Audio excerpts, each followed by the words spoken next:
इंदौर के एरोड्रम क्षेत्र में बुजुर्ग व्यक्ति से 6 लाख रुपए से अधिक की लूट करने वाले 3 आरोपियों को 150 से अधिक सीसीटीवी फुटेज की मदद से पुलिस ने गिरफ्तार करने में सफलता हासिल की है।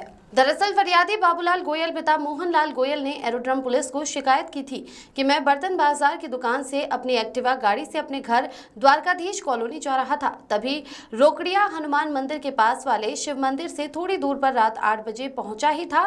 तभी पीछे से एक सफेद कलर की एक्टिवा में 3 लड़के मुंह पर कपड़ा बांधे आए और मेरी एक्टिवा के सामने एक अड़ा दी और मेरी कॉलर पकड़कर खींचने लगे और मेरे साथ मारपीट करने लगे, जिससे मेरी बाईं आंख व दाहिने हाथ की कोहनी पर चोट लगी है। तभी उनमें से एक लड़के ने मुझे धक्का दिया तो मैं अपनी एक्टिवा से गिर गया था। वह दूसरा लड़का मेरी एक्टिवा लेकर भागा और 2 लड़के अपनी एक्टिवा से भाग गए। मेरी एक्टिवा में 6 लाख रुपयों से अधिक डिक्की में रखे हुए थे।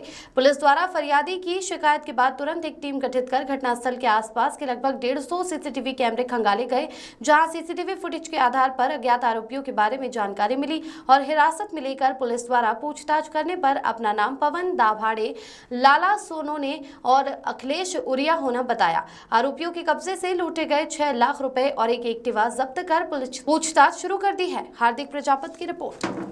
देखिए 6 लाख रुपए हमारे द्वारा सीज किए गए हैं और 1.5 लाख रुपए इन्होंने आधा तीनों ने 1/3 डिस्ट्रीब्यूट कर लिया था और उसके पश्चात इन्होंने 1.5 लाख के आसपास से अपना रुपया भी खर्च कर दिया था और इस प्रकार से क्या वजह रही लूट के वजह, क्या कारण रहा, क्या कुछ करना था इनको लूट के पैसों का? देखिए ये पहले से फरियादी को जानते थे।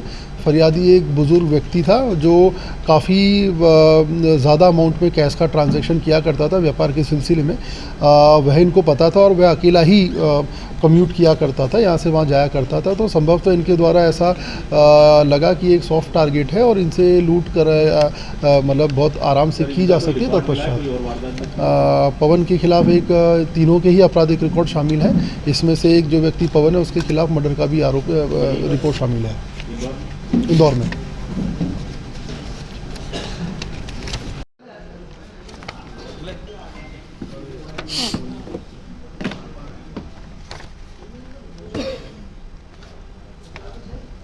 सर, एक लूट की घटना हुई थी, कितने आरोपी पकड़े गए हैं, कितने की लूट? देखिए 3 मई को करीबन शाम 6:30 बजे के आसपास एक बर्तन व्यापारी द्वारा थाना एरोड्रम क्षेत्र अंतर्गत रामचंद्र नगर चौराहे के आसपास एक कुछ 3 अज्ञात लड़कों द्वारा लूट की घटना कारित की गई थी, जिसमें सर्वप्रथम उनकी एक्टिवा जिसके अंदर पैसे रखे थे बुज़ुर्ग के साथ मारपीट करके वे एक्टिवा अपने साथ चुरा के ले गए थे। हमारे द्वारा क्योंकि लूट की घटना में काफ़ी कैश इन्वॉल्व था, साथ ही साथ इस प्रकार की घटना आमतौर पर काफ़ी गंभीर हमारे द्वारा ली जाती है, तो हमारे द्वारा इसमें टीम का गठन किया गया और तत्पश्चात हमारे द्वारा जो भी सीसीटीवी फुटेजेस और टेक्निकल एनालिसिस इसमें किया गया। किंतु जैसे कि आप देख पाएंगे अभी आगे कि ये जितने भी लूट के आरोपी हैं मूलतः एक अकोला महाराष्ट्र का रहने वाला है, दूसरा बड़ौद राजस्थान का रहने वाला है और तीसरा देवरी सागर ज़िले का रहने वाला है। तो इनके यहाँ पे कोई भी चूँकि कांटेक्ट नहीं थे तो हमारे द्वारा उनको चिन्हित करने में और उनकी पहचान करने में काफ़ी समय लगा। तत्पश्चात हमारे द्वारा जो टेक्निकल एनालिसिस था हमारा, उस आधार पे इनको सर्वप्रथम जो इनका मुख्य जिसने इस पूरी प्लानिंग की थी अभिषेक करके, उसको हमने सागर से राउंड अप किया है। इसके पश्चात उसकी निशानदेही पर हमारे द्वारा अकोला महाराष्ट्र से अन्य 2 पवन और लाला, अन्य 2 व्यक्तियों को भी इस पूरे ही प्रकरण में राउंड अप किया गया। दोनों ही पूरे ही प्रकरण में हमारे द्वारा उनके द्वारा लूटे गए कुल 6 लाख रुपए, साथ ही साथ जो एक एक्टिवा भी जो फरियादी की एक्टिवा थी वो भी हमारे द्वारा बरामद की गई है। साथ ही साथ एक एक्टिवा जो पूरे ही घटनाक्रम में इनके द्वारा इस्तेमाल की गई थी उसको भी हमने बरामद किया। तो इस प्रकार कुल मिलाकर 8 लाख के आसपास का मशरूका पुलिस द्वारा इस पूरे ही घटनाक्रम में बरामद कर लिया गया है। देखिए इस विषय में सर्वप्रथम जब हमारे द्वारा एफआईआर ले की गई थी तो 4 से 5 लाख रुपए का फरियादी द्वारा बताया गया था। तत्पश्चात फर्दर वेरिफिकेशन करके उनके द्वारा 7 से 8 लाख रुपए बताए गए थे, किंतु मोटे मोटे तौर पर हमारे द्वारा जो जब्ती 6 लाख रुपए किए गए, अन्य जो है वो इनके द्वारा खर्च कर दिए गए थे। कम से 1 से 1.5 लाख रुपए इनके द्वारा बताया गया है कि इनके द्वारा खर्च कर दिया गया है। हमारे द्वारा अन्य जितने और अमाउंट बचा उसकी भी रिकवरी शीघ्र कर ली जाएगी। टारगेट किया अकोला वालों ने, सागर वालों ने, या पहले से यहाँ रहकर पहले भी करवा? देखिए यहाँ पे जैसे कि इसमें एक मुख्य आया कि जो मेन आरोपी था इसमें सागर का, वह जो बर्तन व्यापारी है उसको पहले जानता था कि उसके यहाँ पे जैसे कबाड़ी, चूँकि वो कबाड़ी का जो सामान रहता था इसकी गाड़ी से वो उठाने आया करता था, और कई दफ़ा जो बर्तन व्यापारी है उसको उसके द्वारा इससे बात की जाती थी सामान को यहाँ से वहाँ करने के लिए, किंतु उसके द्वारा हमारे द्वारा उनको फरियादी को कई दफ़ा सीसीटीवी फुटेज भी दिखाए गए थे, बट उनके द्वारा उसको पहचाना नहीं गया।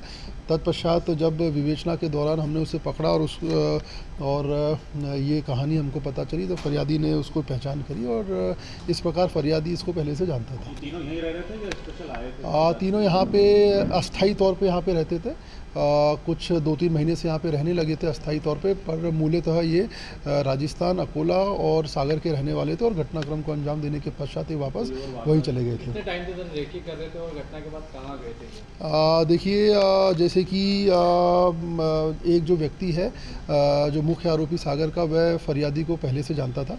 उसको ये पता था कि ये इनके द्वारा समय समय पे काफ़ी ज़्यादा कैश व्यापार के सिलसिले में यहाँ से वहाँ ले जाया जाता है। तो इनके द्वारा जब हमने सीसीटीवी फुटेज का एनालिसिस किया, तो इनके द्वारा जैसे घटनाक्रम 6:30 बजे का है, तो दोपहर के 3-4 बजे से इनकी रैकी की जा रही थी, और मौका देखकर रात्रि जैसे ही थोड़ा अंधेरा हुआ, उस दरमियान इन्होंने इनके साथ लूट करी। घटना के बाद कहाँ गए थे? घटना करने के बाद जैसे कि हमने जहाँ ये इनका स्थायी पता था वहाँ ही गए थे। जैसे एक व्यक्ति को हमने सागर से लिफ्ट किया जो उसका स्थायी रूप पता है, और 2 व्यक्तियों को हमने अकोला महाराष्ट्र से राउंड अप किया है।